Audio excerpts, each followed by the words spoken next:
Olá, bem-vindos à aula de via aérea, aspiração de secreções. O objetivo desta aula é uma revisão da anatomia da via aérea superior e inferior e a abordagem dos diversas técnicas e procedimentos a utilizar na aspiração mecânica da via aérea. A via aérea divide-se então em cavidade nasal, cavidade oral ou faringe-laringe, no que concerne à via aérea superior, e depois teremos a via aérea inferior, correspondente à traqueia, brônquios, bronquíolos e alvéolos pulmonares, sendo os bronquíolos e alvéolos pulmonares que dão origem ao pulmão. A aspiração de secreções consiste então na remoção mecânica de fluidos orgânicos, seja eles sangue, saliva, expectoração ou outros fluidos, que estão depositados nas viseiras e tornam-se obstrutivos por esta forma. E que neste caso o doente não consegue, através do processo da tosse, expeli-lo voluntariamente, que é o caso de doentes inconscientes, comatosos, etc. A aspiração de secreções não é recomendada para a aspiração de conteúdo sólido, seja eles alimentos, seja o que for, que possam provocar a obstrução da via aérea. A necessidade da aspiração do doente é identificada na abordagem do doente, na sua avaliação, pela existência de ruído respiratório, principalmente o doente que apresenta gorgojar ou uma farfalheira, que indica a acumulação de fluidos, ou pela visualização das próprias secreções. A aspiração cega da via aérea, ou seja, aspirar sem motivo uma via aérea, não está recomendada em caso algum, uma vez que pode levar à ocorrência de alguns riscos, como, por exemplo, a indução de vômito ou até lesões das próprias estruturas.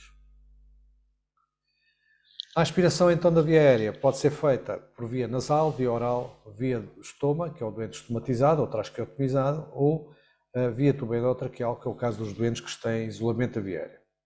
A via pela qual vamos optar é decidida com base na avaliação clínica do doente e das necessidades que nós temos.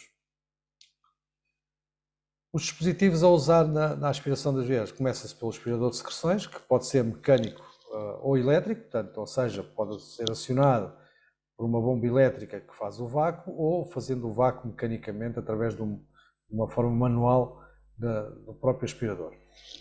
E precisamos ter sondas de aspiração, que existem vários tamanhos e várias formas, que estas podem ser flexíveis ou rígidas, sendo as flexíveis as mais utilizadas, uma vez que permitem aspirar por qualquer via, sendo as rígidas essencialmente para a aspiração da cavidade oral, as chamadas sondas de Yankauer. Os aspiradores têm um regulador de vácuo, que é composto por um botão que permite a regulação desse vácuo e um manómetro que nos indica a pressão da aspiração que está a ser feita, que a aspiração máxima recomendada os 300 milibares, mas aquela que deve ser usada frequentemente varia entre os 100 e os 150 milibares. As sondas de aspiração têm vários tipos de conexão, portanto podemos verificar aqui nesta imagem em que nesta parte superior é uma sonda rígida de boca, uma sonda de Yankauer, em que temos aqui a conexão para o tubo de vácuo, em que temos este orifício que permite evitar desligar o aspirador na sua aplicação, uma vez que quando tapamos o orifício é que o vácuo é realizado. Neste caso é uma sonda com um dispositivo cónico de conexão, em que aqui ou temos que desligar o aspirador ou temos que utilizar um acessório em T que permite ligar e desligar o vácuo. Neste caso, esta sonda já tem o acessório em T aplicado, em que aqui temos a conexão da sonda e aqui temos a zona pelo qual tapando faz o vácuo, destapando não há vácuo. As sondas de aspiração diferem das sondas normais de oxigênio, têm vários orifícios de maior dimensão na sua extremidade. Isto evita quer a agregação da sonda à mucosa durante a aspiração, como aumenta a superfície de aspiração do próprio dispositivo. Na aspiração de secreções devem ter sempre o cuidado de usar material de proteção individual, como máscara, luvas e avental. A máscara deve ter proteção ocular e, quando não tem, devem usar uns óculos de proteção. O equipamento tem que ser sempre verificado antes de iniciarmos o procedimento, se funciona, se temos as sondas adequadas e então depois adotar a técnica recomendada para aquela situação clínica, para aquele doente específico. Ter atenção que durante todo o processo de aspiração, a respiração do doente é deficitária e podemos provocar hipóxia no processo de aspiração. Daí que a aspiração, seja qual for a via, não deve ultrapassar os 15 segundos no máximo, até 15 segundos, não quer dizer que tenham que ser 15 segundos. Portanto, e devemos optar pela técnica correspondente mediante se o doente está reativo ou se não está reativo. A aspiração de secreções por via nasal é um método muito usado para doentes que estão reativos, estejam conscientes ou comatosos ou vigis. É necessário usar uma sonda flexível, deve-se medir a quantidade de sonda a introduzir, medir o diâmetro da sonda a introduzir, comparando a dimensão da sonda com a narina, não forçando a sua introdução e não usando um tamanho excessivamente grande para não provocar lesões. Portanto, explicar sempre ao doente o procedimento antes de o fazer, caso este esteja consciente, ter a certeza que a sonda está medida e controlar a quantidade de sonda a introduzir. Durante a aplicação da sonda, o aspirador deve estar desligado, bem como a sonda deve estar lubrificada. Utilizar, neste caso, um hidrogel à base, portanto, um gel à base de água para reduzir ao máximo o atrito. Introduzir a sonda na narina, não forçando, caso exista resistência, tentar a outra narina. Depois da sonda colocada, então ligamos o vácuo do aspirador e se o doente está consciente, pedimos ao doente até para tossir, facilita a excreção da secreção e a sua aspiração e fazer a remoção da sonda em simultâneo com movimentos oscilatórios e desta forma permite remover o máximo possível as secreções. Não deve repetir de imediato o processo, caso haja necessidade de repetir o processo. O doente deve descansar, fazer o oxigênio se necessário e então depois reiniciar o processo. A aspiração por via oral está recomendada em doentes não reativos, inconscientes não reativos, até porque se o doente está reativo corremos o risco de induzir um vômito ou uma resposta vagal. Podemos usar uma sonda flexível ou rígida. Em ambos os casos, utilizar uma sonda flexível, à semelhança do que aconteceu por via nasal, deve a mesma ser medida para sabermos a quantidade de sonda a introduzir e explicar ao doente, caso esteja consciente, neste caso deve ser evitado. Se o doente oferecer resistência, não se deve forçar o doente e optar por outro método, normalmente por via nasal. Portanto, as regras são as mesmas, a aplicação da sonda implica que o aspirador esteja desligado, colocar a sonda, ligar o vácuo e então na sua remoção é que se faz a aspiração. Mais uma vez, chama a atenção que o processo deve ser repetido se necessário e no intervalo o doente deve descansar e ser oxigenado. Os doentes estomatizados são doentes que raramente necessitam de aspiração de secreções. Quando isto acontece, normalmente são doentes comatosos, acamados ou inconscientes que necessitam, que não têm capacidade de remoção da sua secreção. Este doente é preciso compreender que não tem laringe, portanto, no caso do estomatizado definitivo, é uma traqueotomia, portanto, a laringe foi removida, no estômago é a conexão direta à laringe, portanto, o percurso de sonda a introduzir será muito menor, cerca de 3 cm, 4 cm, depende de doente para doente, não forçar a introdução da sonda.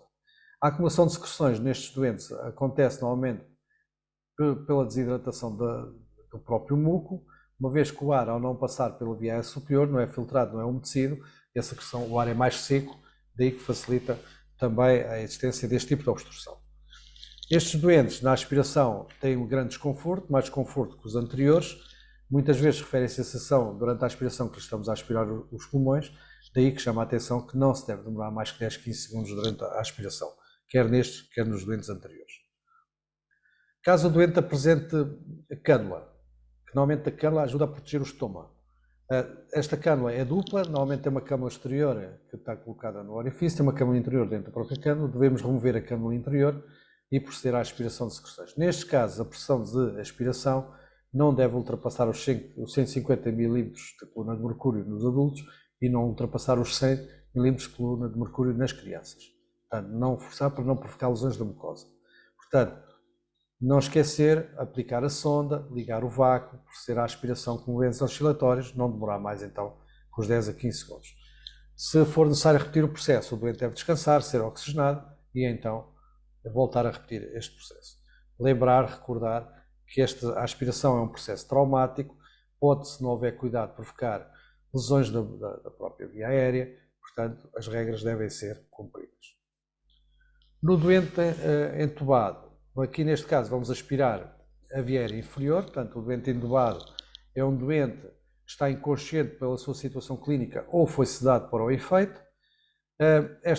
O tubo pode estar colocado por via orotraqueal ou nasotraqueal, independentemente da via pela qual o tubo foi colocado, a aspiração é da via aérea inferior, portanto vai ser traqueia e brônquios, daí que é necessário ter algum cuidado na aplicação da sonda para não forçar a sua introdução. Portanto, a aspiração de secreções então é realizada através deste tubo, independentemente da via pelo qual ele foi colocado. Portanto, vamos usar uma sonda flexível. As sondas flexíveis normalmente têm 60 centímetros, o que permite, portanto, chegar onde é necessário. Portanto, a mesma regra, introduzir a sonda com o vácuo desligado, não é necessário lubrificar, a aspiração deve rondar os 150 mm de coluna de mercúrio no adulto e os 100 mm de coluna de mercúrio na criança. Depois de colocada, então ligar o vácuo e fazer a aspiração com movimentos oscilatórios e não demorar mais que os tais 10 a 15 segundos em todo o processo. Recordar que, se houver necessidade de repetir o processo, o doente deve ser oxigenado no intervalo e então depois, se necessário, repetir este processo. Portanto, a aspiração de secreções pode-se utilizar, então, neste caso, a aspiração de secreções de via aérea pode-se utilizar via nasal, via oral, via estoma ou via tubo endotraqueal. Recordar, a técnica de aspiração de secreções é para fluidos orgânicos, portanto, não é e não deve ser usada na remoção de conteúdo sólido. Durante todo o procedimento, deve usar equipamento de proteção, normalmente proteção ocular, respiratória através de máscara, luvas e avental. A aspiração pode causar lesões da via aérea e pode provocar hipóxia, porque a respiração durante o processo de aspiração é deficitária. Utilizem sempre o meio mais adequado ao doente, atendendo à sua situação clínica e àquilo que são as necessidades de aspiração. Não ultrapassar no processo de aspiração mais que 10 a 15 segundos, para evitar o tal risco de hipóxia. A pressão da aspiração, principalmente quando aspiramos por via nasal ou via tubo endotraqueal ou estoma, não deve ultrapassar os 150 mm no adulto e não deve ultrapassar os 100 mm no caso das crianças. Não está recomendada a aspiração de lactentes, a utilização de sondas de lactentes, portanto, ou crianças muito pequenas, pela fragilidade da mucosa e que podemos provocar lesão. Na aspiração por via nasal, meçam a quantidade de sonda a introduzir, devendo a mesma, neste caso, estar lubrificada para reduzir o atrito durante a sua aplicação. Na aspiração por via oral, a mesma coisa, portanto, a sonda deve estar medida, introduzir a quantidade certa, no entanto, não necessita de ser lubrificada e lembrem-se que não deve ser usada a via oral em doentes reativos pelo risco de indução de vômito que está associado. Durante a introdução, não esquecer que o vácuo do aspirador deve estar desligado e só deve ser ligado no momento da aspiração em si e da remoção da sonda. Quando necessitamos de repetir o processo, não esquecer que durante o intervalo entre a aspiração, o doente deve descansar, recuperar, fazer oxigênio se necessário e então depois repetir o processo. Obrigado, tenham atenção às próximas lições.